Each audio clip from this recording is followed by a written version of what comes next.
So today we are going to take a look at my top 10 favorite backlocks. Lockbacks? Not whatever the heck you want to call them. You know what? I don't care. I don't judge. But there's just something so appealing about a knife that has an insanely strong lock. I mean, even though, you know, most of us are never ever going to get to experience the full potential of that strength, you know, I don't know, it's still comforting. And now, as some of you may or may not know, I'm a disabled guy, and I got one good hand and I got one, well, that I got a bad one. It kind of sucks, and which is why my favorite backlocks are the ones that I can use one-handed. The ones that have like that, I don't know, that little bit of fidget factor, the ones you can flick open. So let's do this.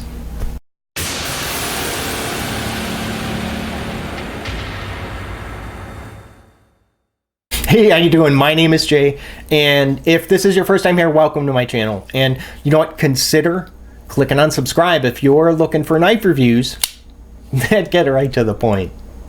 Here's what we're gonna do. We'll start out with number 10, and then we'll work our way up to number 1, which would be my favorite backlock. And there's also going to be a few honorable mentions because there's some that are discontinued, so that's why they'll appear there. Starting at number 10, this is one of 2 Gerber knives that I have in my entire collection, and that, of course, being the Gator. Now, a lot of people, when they think of Gerber knives, they think of the Gator grip. This is a classic design, been around for a very long time. You can pick these up in a couple different blade steels. 154 cm is typically what you'll see it offered, but this is the Gator premium model. Comes in S30V. It still does feature that same Gator grip, rubber handle, very, very comfortable. But what's really cool about this knife that you don't typically see in backlocks is it has a half stop. Yeah, very, very surprised at that, but it is able to, you know, I can flick this one open pretty easy. Now, I know there's going to be a lot of you that feel that this knife should appear a little bit higher on the list, and you know what, you might be right, but I feel pretty comfortable placing this Cold Steel Recon 1 right at number 9.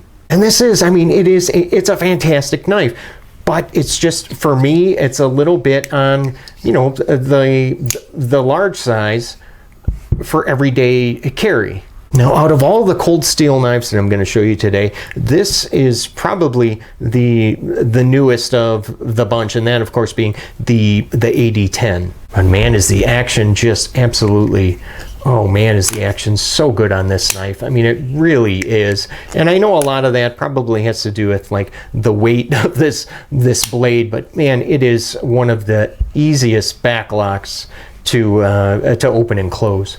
Coming in at number 7, the Cold Steel Ultimate Hunter. Now, this is a knife that when I know, you know, I'm going to need something, I'm going to need something for some harder use, potentially a knife that is going to get, you know, beat up on. And this is the knife that I'll grab, because if you check out that the blade stock, and not only is it thick, but you can see it pretty much carries all the way out to that tip. And number 6 is going to be the Code 4. Now, a couple of years ago, this actually probably would have appeared a little bit higher on this list, but you know, the scales, they're aluminum, and they have pretty much no traction whatsoever.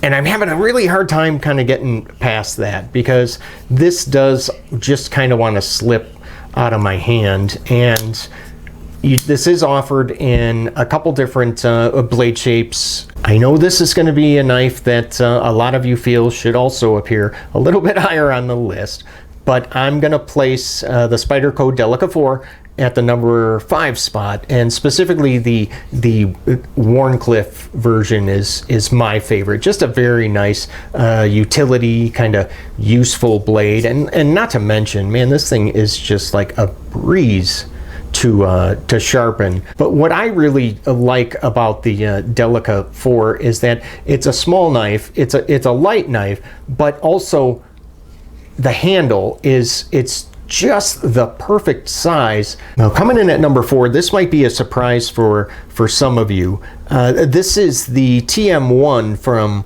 LionSteel. This was for a long time like one of my grail knives, just one that I was trying to get my hands on, and I was waiting for the price to come down.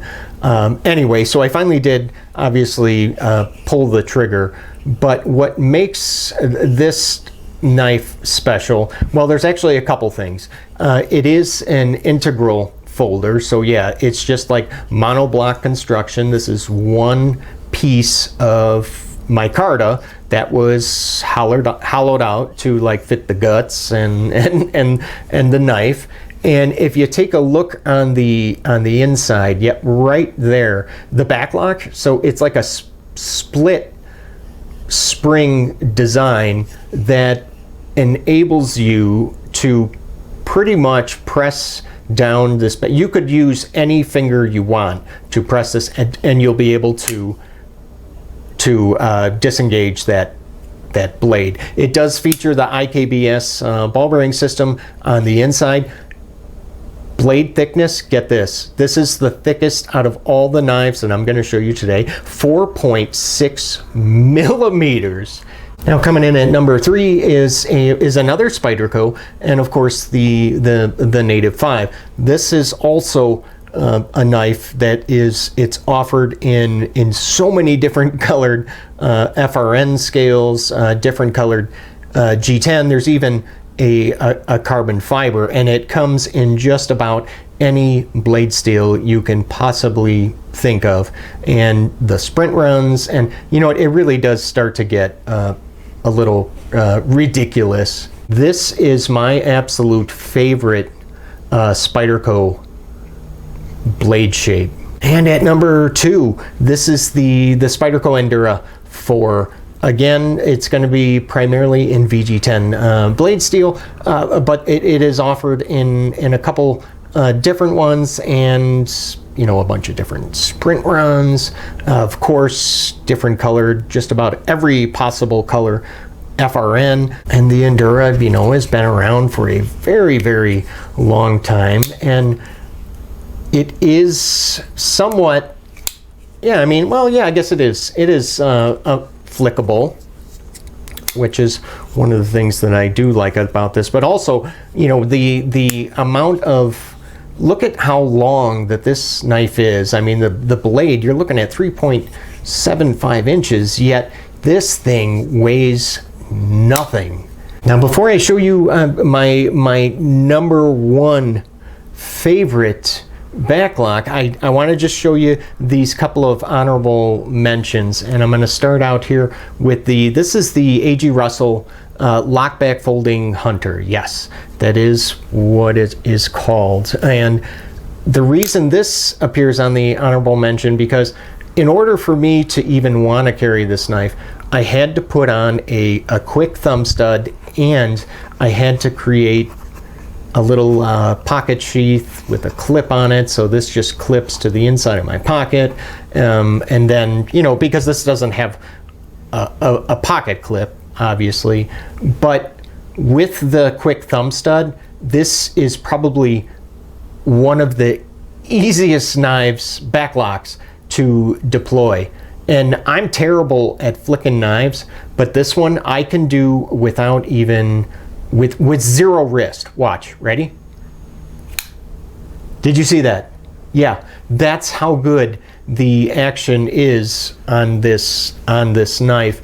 And then to close it, it's real easy, like one shake, bam, and it's closed. I love this knife. If I had to pick one, I would go with the Ranger 112, because it's a little bit smaller size, so it's going to be a little bit lighter than like the 110, so you can get away with just kind of dropping this in your pocket. Next honorable mention, this is the Spyderco Manix 2, backlock. This was discontinued, and man, was I really disappointed to hear about that, because I absolutely love this knife. If this knife was still available for sale, I think my list would look a heck of a lot different, because this knife is one of my favorite all-time backlocks. I mean, it's got a little bit thicker blade steel than the standard Manix 2. My last honorable mention is again a knife that is discontinued. It has been for quite some time now, and this is the Cold Steel Mini Recon 1.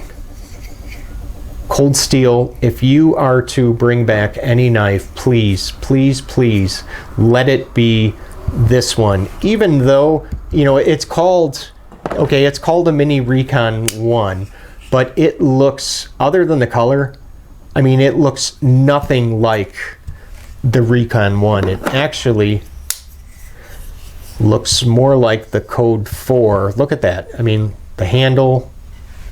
Yeah, it should be called the Mini Code 4. Okay, are you ready? This is going to be my #1 favorite backlock everyday carry knife. The Cold Steel American Lawman. Here's why that this is #1 for me. It is very easy to operate one-handed.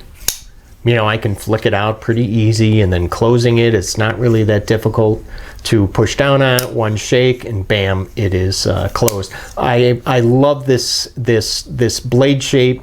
It's got just a very generous, like, a forward finger choil, so you can choke up on this. But it's light, it's thin, and it has a very strong triad lock. And not to mention the steel. I do wish it was still CTSX HP, but we've got S35 VN. Okay, so now I've shown you my top 10 list. What's yours? Let me know down in the comment section. What knives did I miss? What knives did you see on the list that shouldn't be here? Because this, believe it or not, this is not a comprehensive list. I haven't tried every backlock that's in existence. So let me know what your list would look like. And if you enjoyed this video and you got any value from it, hey, do me a favor. How about a thumbs up? I like those a lot. Don't forget, click on subscribe. Hey, thanks for watching, and I will see you at the next video. Take care, guys. See ya.